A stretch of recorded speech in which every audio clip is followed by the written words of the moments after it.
Bienvenue sur le podcast Transformer sa vie. Le but de ce podcast, c'est de vous faire du bien, vous aider à vivre plus sereinement, à vous aider à une certaine transformation. Je suis Frédérique Bourgeois, enseignante et exploratrice du monde vibratoire.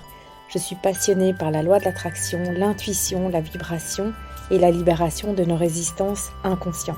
Je vous partage mes expériences personnelles et mes conseils et je reçois également des invités qui nous partagent leur transformation. Retrouvez mon programme et mes soins énergétiques audio sur mon site frédéricbourgeois.com et inscrivez-vous gratuitement à ma newsletter pour recevoir mensuellement les vibrations du mois qui nous attendent, des conseils énergétiques en fonction de ces prévisions et si vous voulez aller plus loin dans la compréhension de vos plafonds de verre et de vos freins inconscients, vous pouvez également recevoir l'accès gratuit au premier module de mon programme. Tout est sur frédéricbourgeois.com. Et si vous aimez ce podcast, la meilleure façon de le soutenir est de lui mettre une note de 5 étoiles et un commentaire sur votre plateforme de podcast favorite.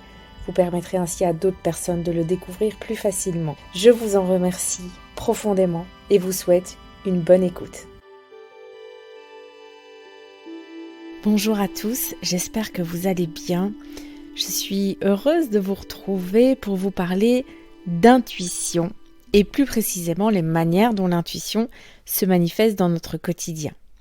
Quand il est question d'intuition et surtout de questionner son intuition, on entend souvent dire qu'il faut écouter son intuition, questionner nos tripes, mais l'intuition se manifeste de plein d'autres manières différentes et c'est ce que j'avais envie de rappeler dans cet épisode parce que c'est pas toujours évident de questionner ou d'écouter son intuition. Tout d'abord, l'intuition, c'est quoi ? Alors c'est important de le redéfinir parce que ça reste un sujet très vague. Alors je vais évidemment le faire tel que je le perçois moi, d'après mon vécu et de mon expérience. Cette intuition, c'est cette faculté de recevoir de l'information qu'on ne sait pas recevoir à travers nos 5 sens. D'où le fait qu'on l'appelle le 6e sens. Tout ce qui fait partie de ce monde a une dimension vibratoire, que ce soit une couleur, un objet, un arbre, une pensée, une émotion, le passé, le futur, même une année. Tout, absolument tout, a une vibration et on est tous capables de capter ces vibrations et de les traduire. C'est exactement comme apprendre une nouvelle langue, mais ça demande évidemment de la pratique pour capter ce monde subtil. Mais heureusement, l'intuition se manifeste aussi de manière plus concrète et c'est ce que je vais aborder ici.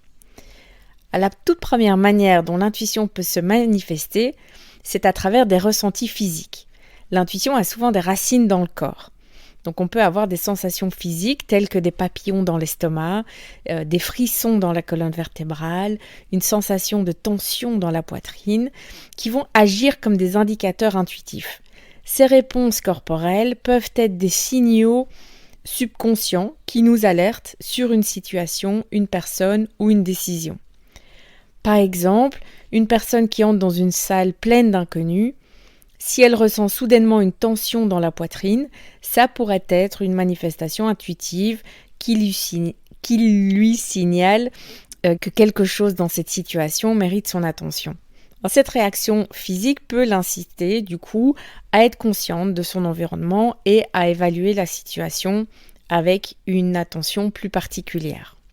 Un autre exemple qui est personnel cette fois, lorsque j'entends que je dis ou que je vois une vérité, j'ai un frisson qui me traverse la jambe, du pied jusqu'à la hanche, c'est toujours la jambe droite, et quand je reçois ce signal physique, je sais qu'il s'agit d'une vérité me concernant moi, je ne parle pas d'une vérité universelle, il y a une vérité me concernant dans l'instant T, et donc je dois vraiment y prêter attention. Une deuxième manière dont l'intuition se manifeste de manière concrète, ce sont ces fameuses synchronicités, ces coïncidences significatives. Les synchronicités, ces rencontres fortuites, ces événements inattendus peuvent être interprétés comme des signes intuitifs.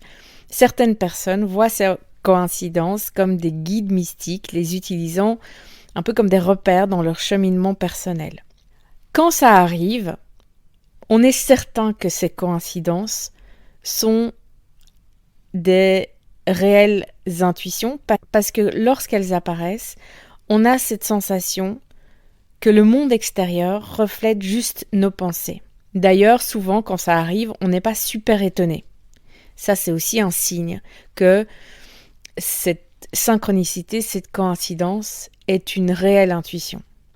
Parce qu'on a vraiment cette sensation que cette manifestation dans la matière est une prolongation de nos pensées, de nos ressentis, qui étaient tellement forts et tellement quelque part ancrés en nous que ça s'est manifesté. Attention à ne pas confondre ici avec la télépathie lorsqu'on pense à quelqu'un, par exemple, et qu'elle nous appelle 2 minutes plus tard. Ce qui s'est passé réellement, c'est que cette personne, en voulant nous appeler à penser à nous, le fait de penser à nous, elle émet une vibration dans notre direction. On capte cette vibration, ce qui fait qu'on pense à cette personne. On parle de synchronicité qui sont une indication pour une décision à prendre. Par exemple, j'hésite à Noël à partir ski ou sous les cocotiers. Je vais à un dîner durant lequel un invité parle justement de sa dernière destination sous le soleil dans l'hémisphère sud et ça résonne chez moi et ça c'est vraiment important. Si ça a résonné chez moi au moment où la personne racontait son histoire, ça signifie que cette décision-là est bonne à prendre. Ensuite, on a aussi notre imagination. Alors, on associe très peu notre imagination à notre intuition, alors qu'en fait, c'est exactement la même chose. Toutes les idées qui nous viennent à l'esprit viennent directement de notre intuition. Sauf évidemment si vous avez utilisé votre mental pour arriver à une conclusion. Mais les idées intuitives sont souvent associées à une émotion de joie, d'impatience, de légèreté. On est excité à l'idée que... Elle nous comble, on a vraiment envie d'aller dans cette direction. Alors ici, le danger, c'est d'attendre que notre mental prenne le dessus, ça vous est peut-être déjà arrivé, en trouvant toutes les excuses du monde, tous les arguments pour contredire cette bonne idée. Donc, observez votre imagination en ce qui concerne vos rêves, rêves de vie, rêves de travail, rêves de lieu. C'est un indicateur direct de ce dont a besoin votre âme et le pourquoi elle est là. La quatrième manière dont l'intuition peut se manifester concrètement, c'est à travers des impulsions soudaines. Ces éclairs d'inspiration peuvent être des réponses à des problèmes complexes, à des déclencheurs de créativité. D'ailleurs, les artistes, les écrivains, les inventeurs évoquent souvent l'importance de suivre ces impulsions pour accéder à des perspectives nouvelles et innovantes. Ces impulsions, je les vois un peu comme le surf. Il y a une impulsion qui arrive sous forme d'action ou d'idée qui correspond à une information vibratoire en mouvement, comme une vague. Et tel un surfeur, on a finalement peu de temps pour saisir cette vague ou elle partira très vite. Qu'est-ce qui se passe en réalité ? Cette impulsion, cette idée correspond à un alignement entre un désir qu'on a et notre vibration de l'instant. Donc il y a un moment donné où en fait la fréquence de notre désir est égale à la fréquence de notre vibration actuelle. Et c'est là que cette impulsion apparaît. Donc si vous ne saisissez pas cette opportunité au moment où elle se présente, c'est foutu.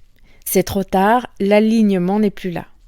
Et on parle vraiment parfois de quelques secondes. Donc il faut vraiment être attentif et surtout réactif. Un exemple personnel, on habitait encore en Afrique du Sud, je me souviens, et on avait décidé de rentrer pour les vacances de Noël en Europe. Or, à ce moment-là, c'est une période très demandée sur les vols internationaux. Donc les prix augmentent très vite, on a souvent les très mauvaises places à l'arrière de l'avion, ce qu'on ne voulait pas parce que mon mari n'est pas très à l'aise dans l'avion et ça se coupe beaucoup trop à l'arrière. Et on voulait un minimum d'escale.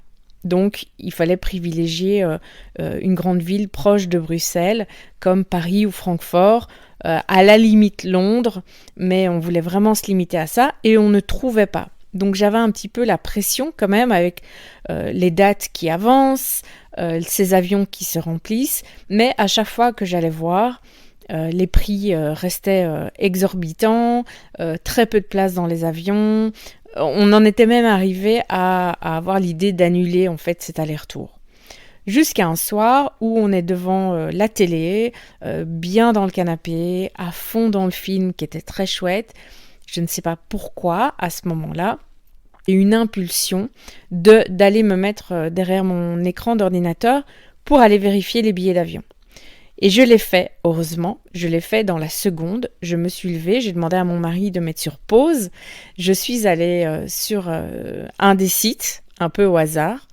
Et il s'est avéré que je suis tombée directement sur des places au prix qu'on avait en tête, avec des bonnes places dans l'avion. Et c'était sur Paris ou Francfort. C'était une de ces deux villes-là qui était justement notre désir, puisque c'était des vols directs. Donc voilà, juste pour vous rappeler, lorsque vous avez une impulsion, allez-y directement, n'attendez pas que le mental prenne le dessus. Et enfin, dernière manière dont l'intuition se manifeste, vous le savez peut-être déjà, c'est évidemment à travers nos rêves. Pendant notre sommeil, on reçoit des messages symboliques, des avertissements, des idées novatrices qui peuvent émerger et ça offre forcément une perspective intuitive sur des aspects de notre vie quotidienne. Alors les rêves, ils peuvent agir comme un canal pour l'intuition, qui vont explorer des dimensions de notre conscience qui restent souvent totalement inaccessibles lorsqu'on est éveillé. Donc offrez-vous un beau carnet, notez vos rêves, même si vous ne les comprenez pas. Écrivez les symboles, les émotions, s'il y a eu un changement d'histoire dans votre rêve, s'il y a un événement qui a changé le cours du rêve. Notez vraiment un maximum d'informations. Vous allez voir qu'au fur et à mesure, vous allez commencer à comprendre les symboles, comment les traduire. Et en général, vous inquiétez pas lorsqu'un rêve est important, en tout cas quand son message est important. On s'en souvient toujours mieux que les autres. Je vous rappelle les 5 manières concrètes de recevoir une intuition. On a d'abord la sensation physique, les synchronicités, notre imagination, les impulsions soudaines et enfin nos rêves. Donc un bon conseil, lorsqu'une de ces intuitions se manifeste, suivez-la. Quitte à vous tromper, c'est pas grave. Mais au plus vous allez suivre vos intuitions, au plus vous allez en avoir et là ça devient magique.